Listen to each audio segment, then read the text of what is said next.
So, two big things since we last spoke. 2 months ago. Ha! I'm bad at making videos. It was because I was trying not to fail all of my classes, which I think I did. So big thing number 1, finished all my classes. Woo! And big thing number 2, I turned 20. Party popper noise! To celebrate, I came back to my family home to surround myself with the people I love and their food. Mainly the free food, because I feel like when you have kids, you kind of sign up for the fact that they're gonna eat all of your food.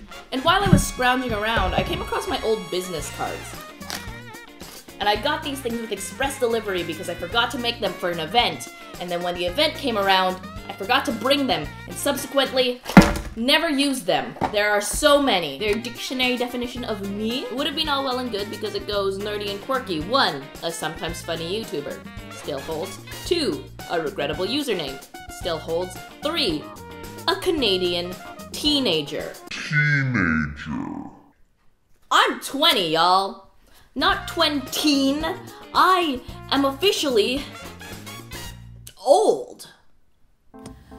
So here's the thing, you might be thinking 20 isn't that old, but you're only thinking that because you are around or above 20. For kids, which I was for the literal majority of my life, 20 is super old. One time, a couple of 10-year-olds told me how old they thought I was. I didn't ask, they were just feeling helpful, and they just said 34.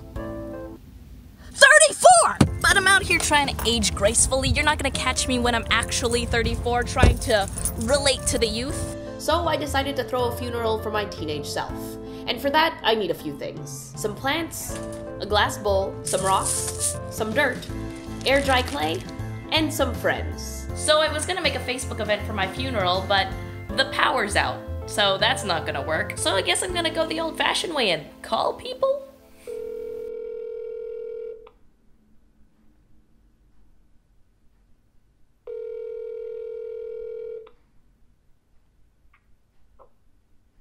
Hi. Hi. Do you want to come to my funeral? Sorry, I have dentist. Do you just have dentist? Yeah, He hung up! I should have other friends, right? Hello? Hi. Do you want to go to my funeral? Wait, you're dead? What? Kinda. You wanna come? Sure. Nice. Got him. Okay, see you soon. I'm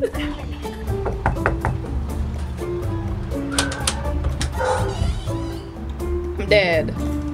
Okay. Okay, so obviously my teenage self isn't actually dead because that would be a nightmare of a time travel paradox, but I do feel different. I guess that I've never felt the right age. When I was young, I felt like an old person, and the older I get, the more I feel like a lost little kid. I've never felt at home in my age or in my generation. And that got me thinking about how we define generations. Now here's the thing, generations as we know them really only exist for the media to blame things on groups of people and marketers to sell things to those same groups of people. It's snappy, it's easy, it's rarely accurate. But the basis of separation is events. Events so massive that they change an entire generation's outlook on life. These usually occur during their formative years. Think about World War II. That's where the GI generation and the silent generation came around. And the following piece gave birth to the idealistic baby boomer. And then things went downhill as they usually do, but it was never as focused as the war. So there wasn't an easy label floating around. That's why there's an X in Generation X. And then there are millennials. These are people who grew up during the recession and saw the early internet. I always thought that I was a millennial. I remember the old YouTube homepage, but I don't remember MySpace. I watched Hannah Montana, but I never listened to NSYNC.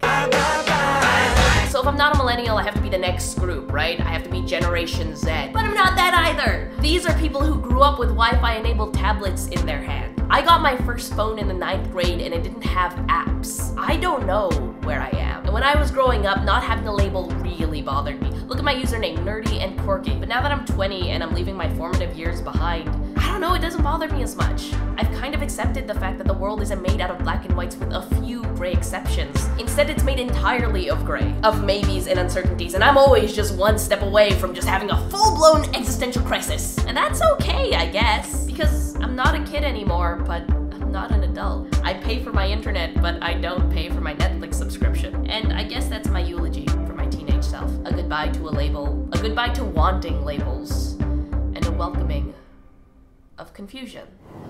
Speaking of which, I don't know why I'm acting like this is written down here. This is my jury summons. I have to do jury duty. So rest in peace, Nerdy and Quirky. And hello, Sabrina Cruz.